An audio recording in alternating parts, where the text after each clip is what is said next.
Amazing grace, how sweet the sound.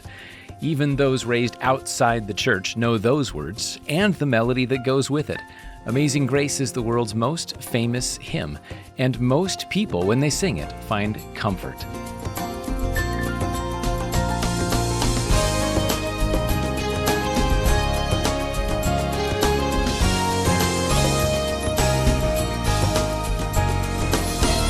Recently, Amazing Grace turned 250 years old. It was written by a pastor who had once engaged in the African slave trade. Throughout his life, John Newton wrestled with the shame and guilt of that horrid past. And yet the Lord used him in a mighty way, alongside William Wilberforce, to bring an end to the English slave trade. And the hymn John Newton wrote was, in a sense, autobiographical. And yet it carries a message all Christians can also sing, because each and every one of us qualifies as a wretch in the sight of God, and yet in Christ we once were lost and now are found. We were blind, but now in Jesus we can see. Welcome to Haven Today on this Monday. I'm David Wollen, sharing the great story that's all about Jesus, and today we're starting a new series, a much anticipated series here at Haven.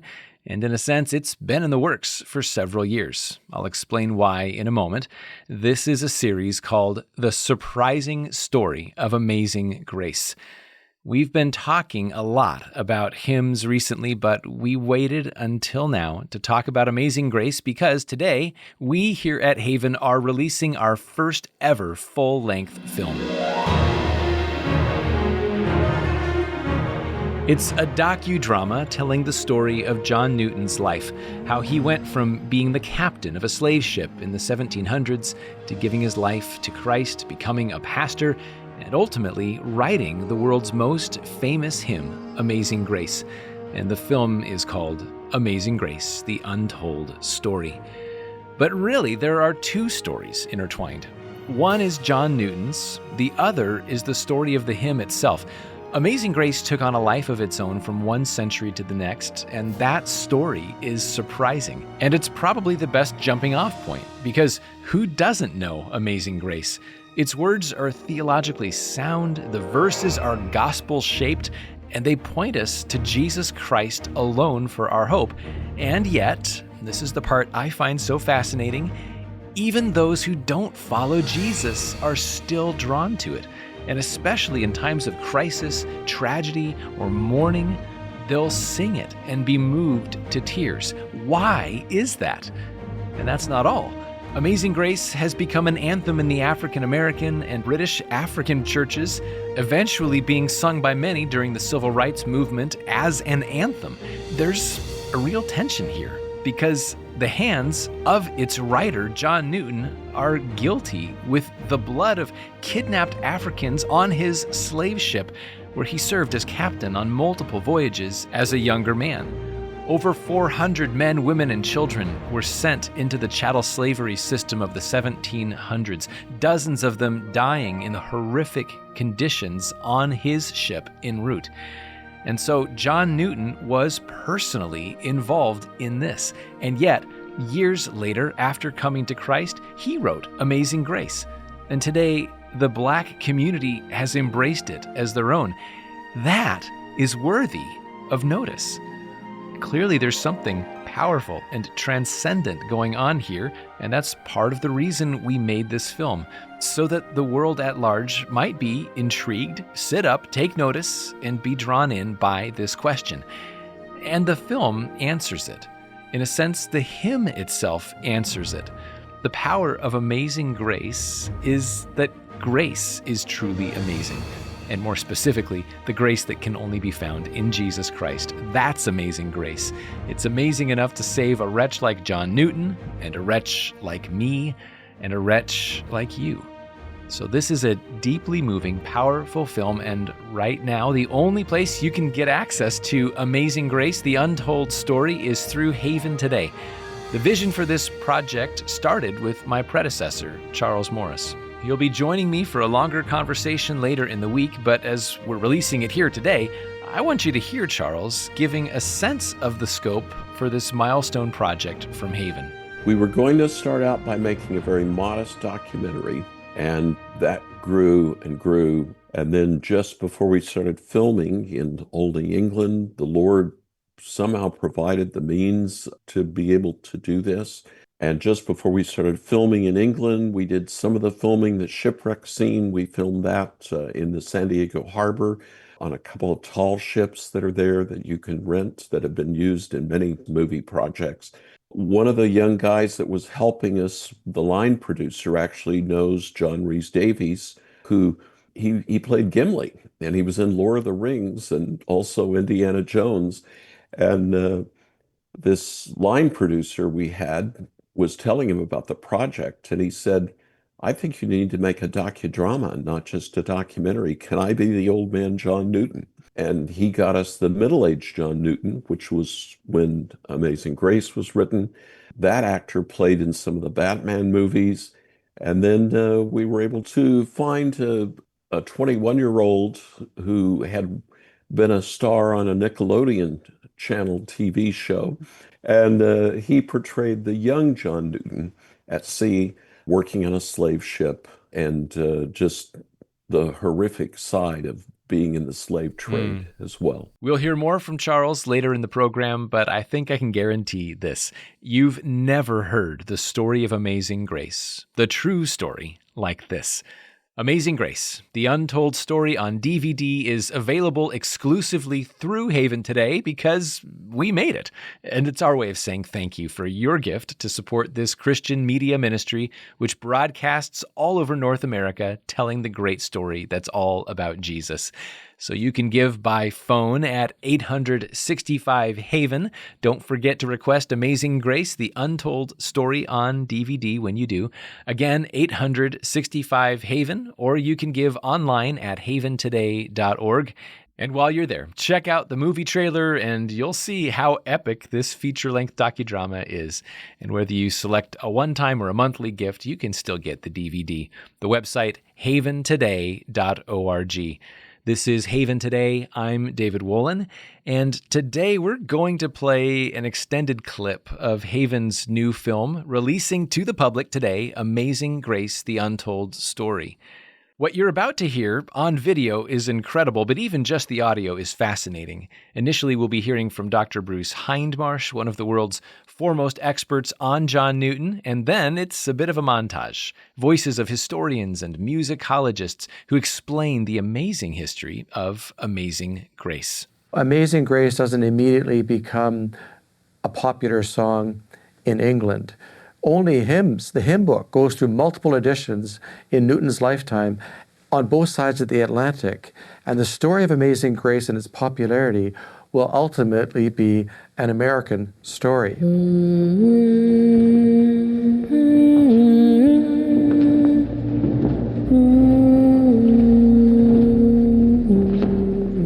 In about 1829, it gets matched to its now unforgettable tune. The tune is called New Britain, and it gets matched to the words of Amazing Grace, and it sticks. The Southern Baptist tradition, especially within the black churches, there's a sense in which that song is still very key. It becomes a popular song in African American churches before and after emancipation. It becomes a gospel standard. The word gospel itself, we're talking about the communicating of the message of salvation. This song that was written by a former slave trader becomes a song that African American Christians sing and own as their own gospel spiritual song. It's about 1947 when it makes its way into the commercial marketplace as it's recorded by Mahalia Jackson.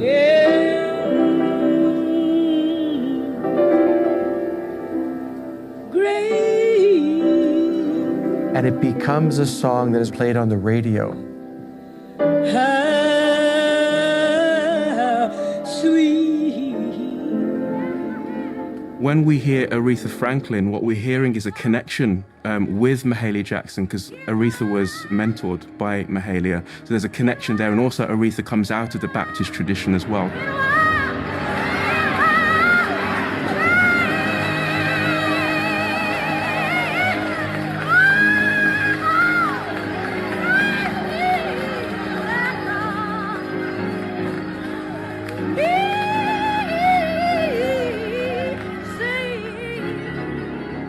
Aretha Franklin's recording, which happens in 1972. What's critical is that only 2 months before, Elvis Presley had also recorded the same song.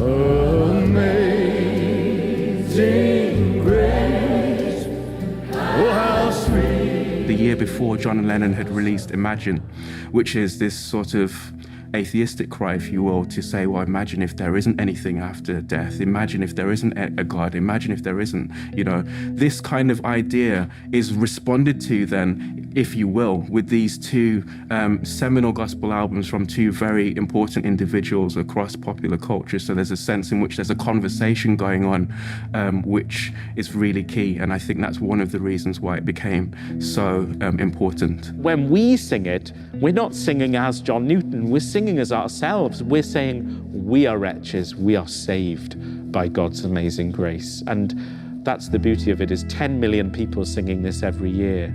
10 million people hopefully coming to know that amazing grace that can save each and every one of us if we put our faith and trust in Him. During the civil rights movement, it's sung as a bit of a protest song by people like Judy Collins. Surprisingly, in the 1970s, it charts in the Billboard Top 40. How precious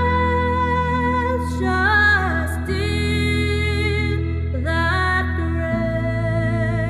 grace appear. People turn to this song, a song that expresses gratitude for grace. It becomes a cry for grace in times of inconsolable loss and tragedy. Like 9/11. Like 9/11.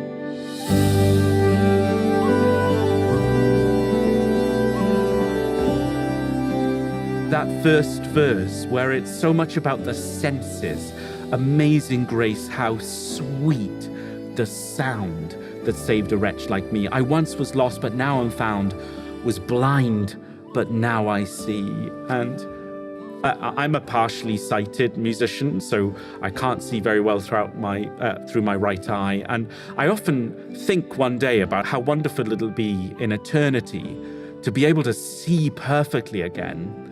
And I think John Newton is playing on that a little bit in this hymn, that he's saying, coming to know Jesus, knowing His grace, is like your eyes being opened for the first time and your world being flooded with God's light and goodness. And in fact, I think he really brings that home in the final verse, where he says, the earth shall soon dissolve like snow, the sun forbear to shine, but God who called me here below will be forever mine. And he's basically saying, God is that light that enters your life when you receive His grace. People gather and they hold hands, and what do they want to sing? Amazing Grace. They sing Amazing Grace. And we might add that this was sung by the crowds of mourners gathered recently after the assassination of Charlie Kirk.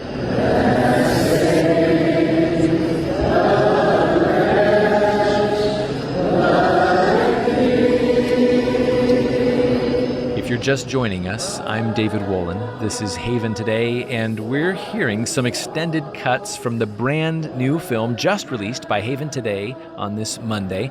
It's a docudrama called Amazing Grace, The Untold Story. We just heard a bit about the history of the hymn, and now there's one more clip I want to share. This one is possibly the most moving moment in the film, because right there in John Newton's church, where his historic hymn, Amazing Grace, was first sung, an all-black chamber choir, the famous Kingdom Choir based in England, they came in by candlelight, one by one, and sang that hymn. And since he was there, we'll have Charles Morris introduce that historic moment. To mark the 250th anniversary of Amazing Grace, the Kingdom Choir came to Olney, England, to sing the hymn in the very church where it was originally sung. It was an historic occasion. Amazing grace, how sweet the sound that saved a wretch like me.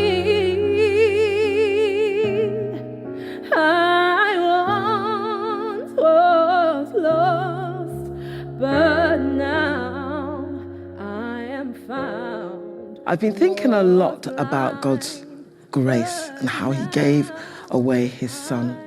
so that we didn't have to pay the wages of sin. And how His grace, His love, His mercy is completely free. And all we have to do is give Him our hearts and our lives. This is Haven Today, and that is just a sample of the incredible story that you'll discover when you watch the brand new docudrama film just released by Haven. We just heard a little bit of that live recording of the Kingdom Choir singing Amazing Grace in the docudrama film from Haven, and truly this version of theirs of Amazing Grace moves me deeply every time I hear it. As I understand it, every one of these voices singing, they're all British Africans who can trace their lineage back through the historic African slave trade in which John Newton took part. How could they ever forgive, much less sing the hymn that was written by a man like him? Well, again, the words of Amazing Grace answer that question. Today, I want to invite you to be among the first to see the docudrama film we're releasing today.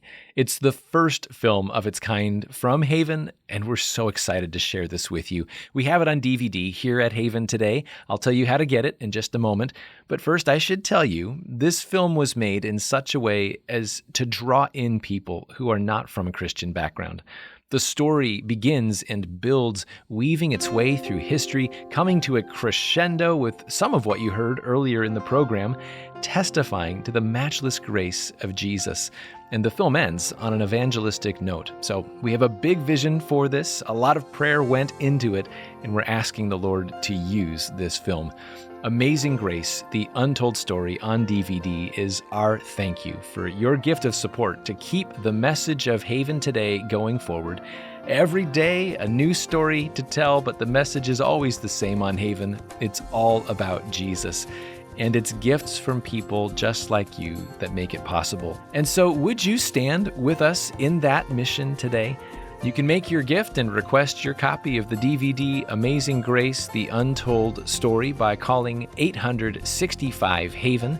Again, 865-HAVEN, or you can give online at haventoday.org. And whether you're making a one-time gift or a monthly gift, you can still request the DVD, and we're looking forward to sending that to you. Again, the website, haventoday.org. I'm David Wollen. Won't you come back again next time? We'll be keeping it all about Jesus. It's the great story here on Haven Today.